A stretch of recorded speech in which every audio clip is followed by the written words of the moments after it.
안녕하세요. 오늘 새로 이사한 집에 살아방. 네.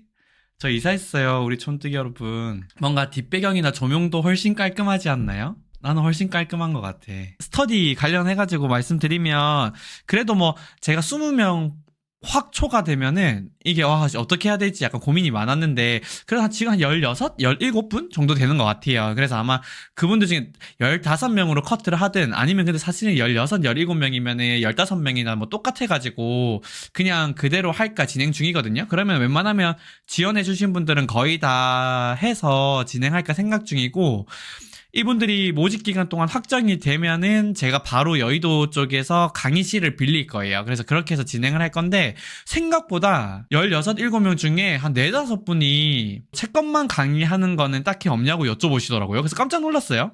채권만 혹시 좀 더 깊이 있게는 안 하나요? 라고 문의 주신 분들이 꽤 계셨어요. 그래서 아마 이번 강의가 끝나고 나면은 다음번에는 채권 관련해가지고 조금 더 뎁스 있게 채권만 다루는 그러한 강의를 또 한번 해볼까 생각 중입니다. 근데 이번에 보니까 대유 플러스가 회생안 해가지고 25페이지 정도 내외 회생 안에 대한 데이터를 공유를 했더라고요. 그래서 그거를 공부해보니까 저도 이제 회생은 직접 이렇게 경험하는 건 처음이라서 좀 공부할 내용, 새롭게 배울 수 있는 내용들이 꽤 많더라고. 그래서 만약에라도 좀 회생 절차나 이런 부분에 대해서 좀 관심이 있으신 분들은 대유 플러스 홈페이지 가서 IR 공시 쪽에 보면은 그 회생안이 공개가 돼 있어요. 그래서 그 파일을 한번 한 줄 한 줄 형광펜 그어가면서 읽어보면 좋을 것 같고, 저도 한 줄 한 줄 형광펜 이제 그어가면서 이해 안 되는 거 인터넷으로 검색하거나 저희 대표님한테 여쭤보거나 하면서 공부하고 있거든요.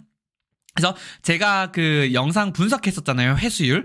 그 회수율 분석한 그 내용이랑 이제 회생안에 포함되어 있는 그 회계 실사를 거쳐가지고 이제 만가에 할 거 만가에 하고 이렇게 해서 딱 해서 나온 게 있어요. 그래서 그 안이랑 한번 비교를 해봐서 내가 만약에 너무 잘못 분석을 했으면 어디서 좀 잘못이 됐는지 이런 것들에 대해서 또 복귀하는 시간을 가질까 해요. 아마 그거는 이번에 구정이라서 모르겠는데 아마 다음 주 중으로 녹화 영상으로 한번 찾아올 것 같고요.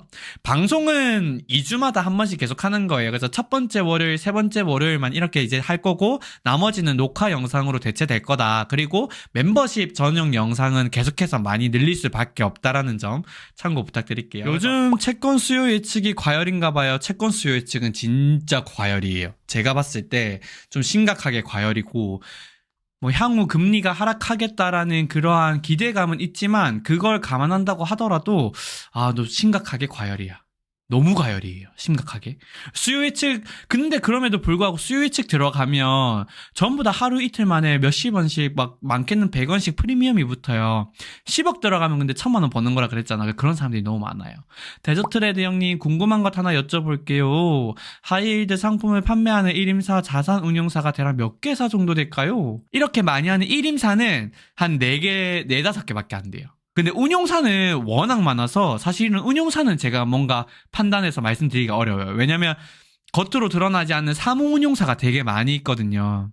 두산퓨얼셀 수요 예측 금리가 낮은데요. 인기가 좋아서인가요? 그렇죠. 두산그룹은 어쩔 수 없이 최근에 그 2021년도인가요? 그 아무튼 그 자구안 다 재무구조 개선하면서 괜찮아졌고 재계 17위임에도 불구하고 과거에 이제 재무구조가 너무 안 좋았던 이력 때문에 계속 하이힐드로 남아있는 거긴 하거든요. 근데 다른 우리 우리 BW 발행하는 그런 하이힐드랑은 급이 달라요. 그러다 보니까 당연히 크레딧 신용 위험에 대해서 다른 하이힐드에 비해서 낮으니까 하이힐드를 담아야 되는 하우스는 두산퓨얼셀 땡큐 이러면서 많이 담을 수밖에 없고, 그래서 두산퓨얼셀 금리는 낮게 보통 이제 형성이 되는 게 일반적이긴 해요. 뜬금없지만 친구가 삼척블루 파워9 채권 많이 올랐던데 지금 샀네요. 지금 가격도 괜찮은가요? 지금 한 400원 하나요? 이자락 발생 안 했으면 400원이고 이자락 발생했으면 그래도 한 200원 하려나? 지금 가격도 다른 채권 금리에 비하면 높은 편이라, 왜냐면 지금 거의 하이힐드가 4%대인데 걔네들은 많이 올라도 5%는 유지하고 있잖아요. 그런 경우에는 저는 전혀 나쁘지 않다고 생각합니다. 살 거 없으면 저는 뭐 그거 사도 된다고 생각하는데 그것보다 금리가 훨씬 더 높은 수준의 그런 증권들을 저는 많이 알다 보니까 굳이 그거를 왜 살까라는 의문은 가지고 있죠. 하지만 그냥 나는 잘 모르겠고 안전한 채권 원하는데 얘가 뭐 5% 6% 주네 이러면은 땡큐 하고 살 수도 있는 거예요. 그거는 나의 그런 어빌리티, 능력, 내가 그 크레딧을 분석할 수 있는 능력, 그 다음에 투자 성향에 따라서는 여전히 뭐 매력적인 증권일 수 있습니다. 오늘 600원 삼척 블루파우더 그렇게 올랐어요? 내가 볼 때만 해도 450원, 480원 이랬는데 어느새 그렇게 올랐대요. 요새 진짜 정신없어요. 너무 바빠. 그럼 이제 DYD에 대해서도 이제 같이 한번 보시죠. 얘네는 어딘지 봤더니 제가 그 기억나요? 저 이 잔 바이오 제가 분석했던 적이 있거든요. 잔 바이오 6회차 BW 2년 전에 분석을 했었고 지금 이제 아무튼 여기 밑엔가 있었던 애가 잔 코스메틱이라고 있어요. 잔 코스메틱. 잔 코스메틱이라는 애가 뭐 했어요? 사명을 바꿔서 뭐가 되는 거예요? DYD가 됐어요. 야! 니 왜 바로 이거 하노? 헷갈릴 수 있는 사람들을 위해서 다시 한번 채권 분석할 때 순서 어떻게 된다 그랬어요? 1번 뭐예요? 자, 주주, 최대 주주 그죠? 최대 주주 플러스 지배구조 본다 그랬잖아요. 그리고 두 번째 뭐 봐요? 사업의 내용. 얘가 어떤 사업을 영위하는지 봐야 되고, 세 번째로 뭐예요? 재무제표를 봐야 된다. 그래서 재무구조를 살펴본 다음에 네 번째 뭐? 발행 조건을 봐야 된다. 이 중에 지금 뭘 하고 있는 거냐면 얘를 하고 있는 거예요. 그래서 주주를 살펴보게 되면 최대 주주는 이일준이라고 하는 사람 12.7%, 그 다음에 특관인 김덕배라는 사람 0.19%에서 12.9% 정도 보유하고 있어요. 많지는 않은데 뭐 BW를 공모로 발행하는 기업 치고는 뭐 대부분 10% 초반대에서 20%대를 못 넘기거든요. 그래서 그냥 좀 뭐가 최대 주주 지분율 측면에서 플러스 요소는 전혀 없다. 오히려 마이너스 요소다. 많진 않다. 이거고 여기 보면 뭐 옛날에 잔 코스메틱이 사명을 변경해서 DYD가 됐고요. 자, 사업도 같이 볼게요. 별게 없거든. 화장품 사업을 영위하고 있으나 자체 공장도 없고요. 그러니까 OEM 방식으로 외주 주는 거예요. 시장 지위 열위하다. 어느 정도 열이한지를 이렇게 보게 되면은 진짜 좀 답답하긴 해요. 2021년도만 볼게요. 이거 나중에 봐드릴 거예요. 2021년도에 보면은 자산이 얼마? 85억밖에 안 돼요. 부채 50억. 자본 얼마? 35. 사실은 상장사라고 생각하기 때문에 믿기지 않을 정도의 자산 규모였고요. 그죠? 그러니까 이게 나중에 이렇게 가면서 상장했겠지만 아무튼 규모 자체가 자기 자본이 35억이래요. 우리 회사 완전 조그만한 회사인데 자기 자본이 자본금 23.5억에 한 26억 7억 되거든요. 이런 데랑 비슷한 거예요. 우리 직원 한 7명 정도 되는데. 그 정도로 자산 규모가 완전 작았다고요. 뭐 할 때, 코스메틱 사업을 영위할 때. 그만큼 화장품 사업 자체에서 유의미한 뭔가 의미를 찾기가 와다, 어렵다. 우리는 이렇게 판단할 수 있는 거예요. 근데, 해서 코스메틱은 이런데, 자, 갑자기 2022년 6월자 때부터 매출 구조를 보게 되면 하나가 딱 나옵니다. 원래 화장품 했었잖아요. 화장품 원래 했었고 여기 기타로 많이 들어가죠. 그래서 뭐 여기 주요 제품보다는 기타로 많이 팔고 있었고 당연히 뭐 제품보다 상품이 많을 수 있어서 그냥 구조? 약간 이런 느낌이었는데 갑자기 뭐가 떴어요? 금액 자체는 크지 않은데 상세하게 말씀드리겠지만 이거 보이죠? 이거 보면은 여기 보이죠? 여기 2022년도에 갑자기 늘었어요. 2021년도에 자산이 85억이었는데 2022년도에 갑자기 늘고요. 2023년도에 한 번 더 갑자기 늘죠. 이게 뭐냐? 바로 얘 때문이에요. 얘네들이 뭘 하냐? 건설사를 인수합니다. 그러면 일단은 첫 번째 우리가 지금 뭐냐면 뭐 별로 본 건 없어요. 근데 얘네들이 별로 볼 거 없어요. 최대 주주랑 지배구조 더하기 사업을 봤는데 지분율 소스 하다.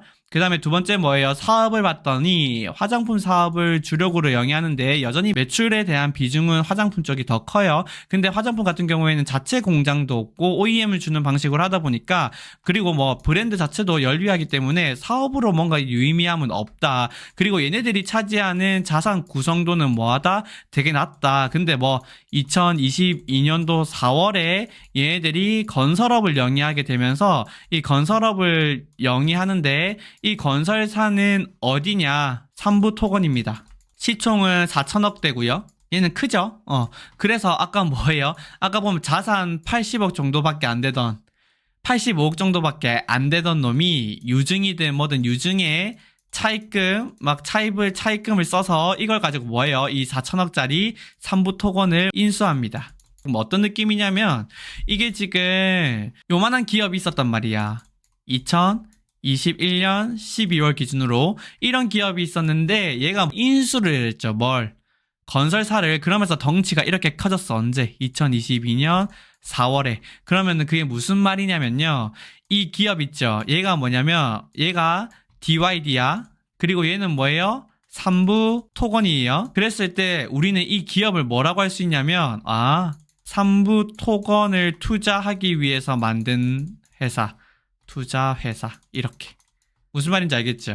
그러니까 예전에 자한 코스메틱에 기반으로 해가지고 진행이 되고 매출액이 뭐 자한 코스메틱 화장품 쪽에서 나온다고 한들 얘 같은 경우에는 3부 토건이 훨씬 더 중요한 애라고요. 그러니까 이 DYD는 무슨 기업이라고 보면 된다고? 영위하고 있는 사업 다 필요 없고 3부 토건 투자회사예요. 됐죠? 그러면은 일단 우리가 3부 토건 투자회사니까 뭘 해야 되냐면 당연히 3부 토건을 어떻게 투자했는지를 봐야 되잖아요. 그래서 이 3부 토건의 투자 히스토리를 봐야 돼. 그쵸? 어떻게 잘했는지. 그쵸? 두 번째, 이 3부 토건이 DYD에 미칠 수 있는 영향에 대해서. 영향이라고 하면 지원 같은 거예요. 또는 뭐 악재. 이런 것들을 이제 살펴봐야 돼. 뭔 말인지 알겠죠? DYD의 신용도를 볼 때는 3부 토건의 존재가 중요하겠다. 이렇게 이제 우리는 염두에 두고 갈 수 있는 거예요. 됐고, 그러면은 자 3부 토건을 어떻게 인수했는지를 한번 보자고요. 여기서 보면은 일단 첫 번째로 440억, 두 번째로 260억 들어서 도합적으로 최종적으로는 700억의 자금이 들었습니다. 아까 85억짜리가 그래도 얼마가 됐어요? 819억이 됐거든요. 그거는 뭐예요?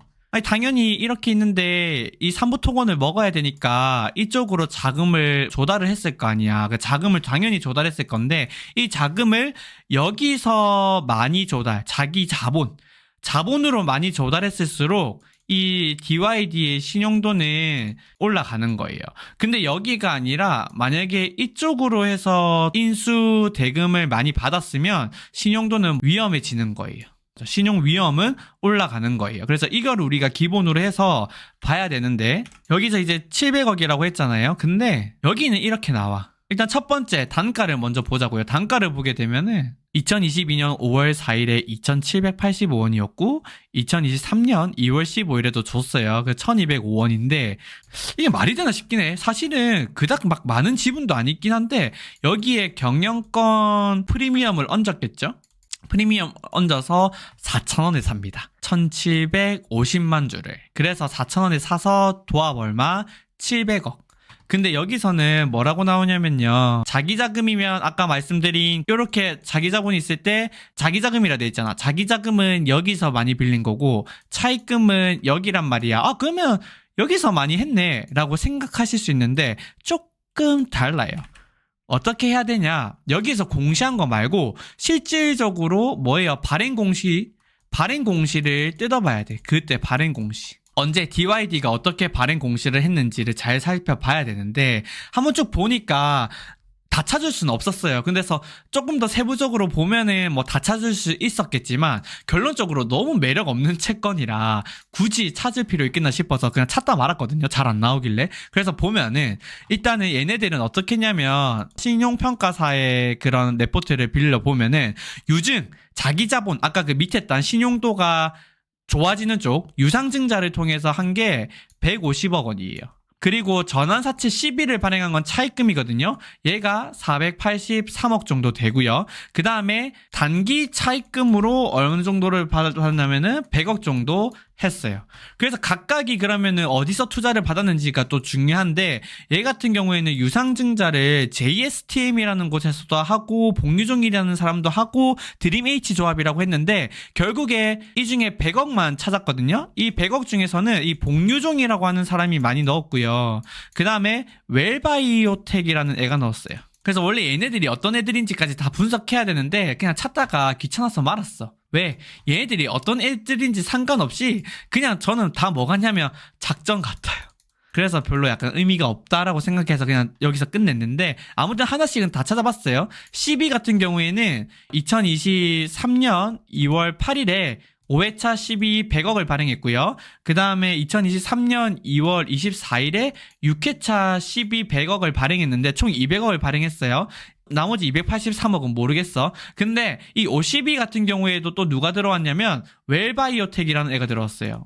웰바이오텍 유증으로도 들어오고 그러니까 자기 자본으로도 쏴주고 그 다음에 12로도 100억 싸줬네. 웰바이오텍. 그 다음에 6회차 12 같은 경우에는 휴스토리. 여기서 들어왔어요. 그래서 아무튼 이런 식으로 들어왔고 그 다음에 마지막으로 이 차입금은 어디서 들어왔냐면 이게 중요해요. 상상인 증권이에요.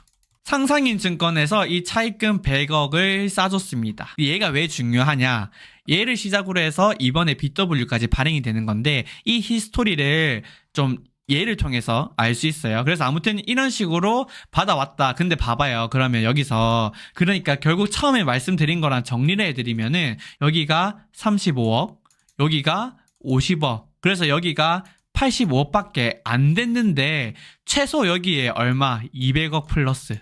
그리고 여기 얼마? 150억 플러스. 그러니까 기존에 있는 규모에 대비해서 현저히 큰 규모의 유상증자와 채권 발행이 있었다는 거예요. 그러면서 이 돈들을 가지고 820억까지 된 거고 얘를 가지고 삼부 토건을 투자한 거예요. 그렇기 때문에 실질적으로 이 DYD는 삼부 토건의 투자 자체가 이 사업인, 이 투자 사업을 영위하고 있는 회사다 이렇게 볼 수 있습니다. 그러니까 여기서 뭘 할 수 있어요? 시비를 어마무시하게 많이 발행했잖아요. DYD가 삼부 토건을 인수하기 위해서 차입금도 100억 빌리고 시비도 200억 빌리고 근데 총 보면은 그 신평사 자료 보면 483억이기 때문에 전환사채를 훨씬 더 많이 발행했어요. 아마 4회차도 그것 중에 하나인 것 같아. 어마무시하게 많이 발행을 하다 보니까 결국에 어떻게 되는 거예요? 무리해서 발행했다 라고 우리가 판단을 할 수 있는 거고요. 그럼 어떻게 생각할 수 있어요? 삼부 토건이 만약에 잘 나가면 승승장구하면 DYD도 한탕 크게 해먹을 수 있겠다. 이렇게 생각할 수 있는 거고 반대로 삼부 토건이 만약에 잘 안 간다. 그럼 어떻게 되는 거예요? 얘네들은 어마무시하게 무리해서 삼부 토건을 투자했는데 삼부 토건이 잘 안 간다 그러면 DYD는 바로 신용 이벤트가 발생할 가능성이 높아지겠다. 우리는 이렇게 판단할 수 있는 거예요. 근데 최근에 어떻게 됐어요? 건설업 완전 안 좋죠? 삼부 토건도 재무구조만 보면은 양호하긴 한데 이미 사이트별로 미지급된 이 신용 이벤트가 발생한 PF 건들이 몇 개 있다고 알고 있어요. 태형건설은 본체가 날아가다 보니까 워낙 많이 거론이 된 건데 제가 태형건설 분석할 때 뭐라 그랬어요? 사이트별로 정상적으로 완공이 될 애들은 완공될 거고 문제가 될 애들은 문제가 될 거다 말씀드렸잖아요. 근데 삼부 토건은 이미 사이트별로 문제가 될 애들은 문제가 되고 있어요. 다만 본체가 살아있기 때문에 아직까지 그렇게 막 거론이 안 되는 거야. 그만큼 건설업 자체가 좋지 않아요. 작년 초에 비해서 워낙 안 좋게 됐다고. 그러니까 당연히 DYD 입장에서도 뭐예요? 신용 위험이 어마무시하게 올라갔구나를 우리가 재무제표를 안 봐도 충분히 알 수 있어요. 이 사업에 대해서만 봐도. 아시겠죠? 그러니까 매력도가 좀 없는 거예요. 근데 아무튼 이걸 딱 염두에 두고 그림을 그려놓고 재무구조를 보면 더 확신이 듭니다. 그래서 그걸 한번 보여드릴게요.